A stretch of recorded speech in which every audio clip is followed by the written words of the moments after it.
While I was working on my last video on the symbolism of hallucigenia in Attack on Titan, at some point the thought crossed my mind that Arcane also put heavy symbolism in one of their animalistic cast members. And no, I'm not talking about the furry mentor. I'm talking about this adorable beast, Rio. I fell in love with that creature the moment she crawled on screen, cause it looks like one of my favorite animals, the axolotl. For those of you who don't know what an axolotl is, I'm talking about this smiling bundle of adorableness. At first glance, Rio and the axolotl look very much alike, but there is a big difference. You noticed it? Yeah, it's those pink gills that are missing on Rio. So you may have never heard of the axolotl, but you probably heard about the evolution from tadpole to frog. Salamander also undergo this kind of metamorphosis. They start out as larvae that look similar to tadpoles.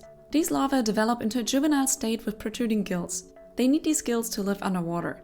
In a juvenile state, the salamanders don't venture out of the water. Only once they've reached their adult stage is when they can live on land. What's so special about the axolotl is that it doesn't leave its juvenile state, making this amphibian, I believe, the only one to be able to reproduce without reaching their adult stage. But the fact that the axolotl normally doesn't metamorph into an adult doesn't mean that it can't do it. Under certain conditions, the metamorphosis can be triggered to produce an adult axolotl that has lost its characteristic gills like Rio from Arcane. Still, they're not identical. And that's why I would call this creature the Arcaneolotl.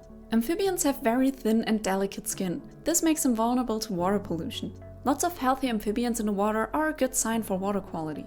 Zone's waters don't exactly live up to the standard amphibians need to thrive.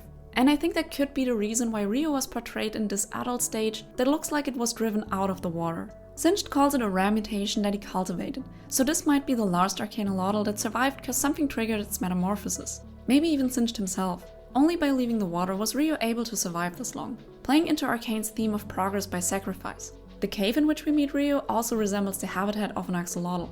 But even though the cave seems like a good place to live for the Arcaneolotl, there is one thing dwelling in the cave that could pose a grave danger to Rio.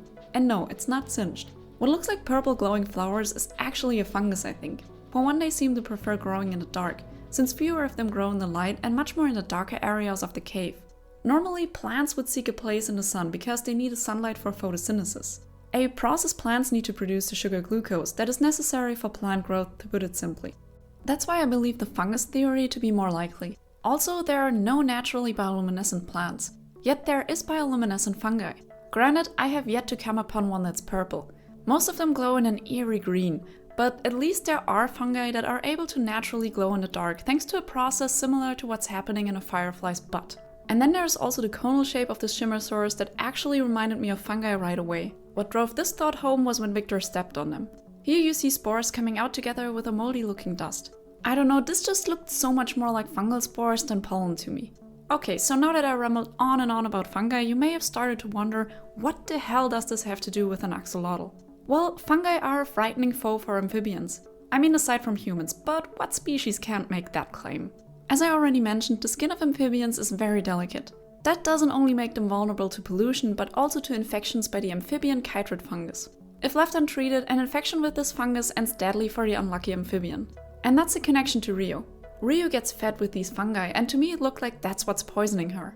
Sadly, axolotl often suffer from these kinds of infections. But that's not the only similarity to Rio.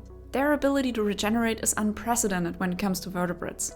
They can grow back entire limbs and even parts of their brain.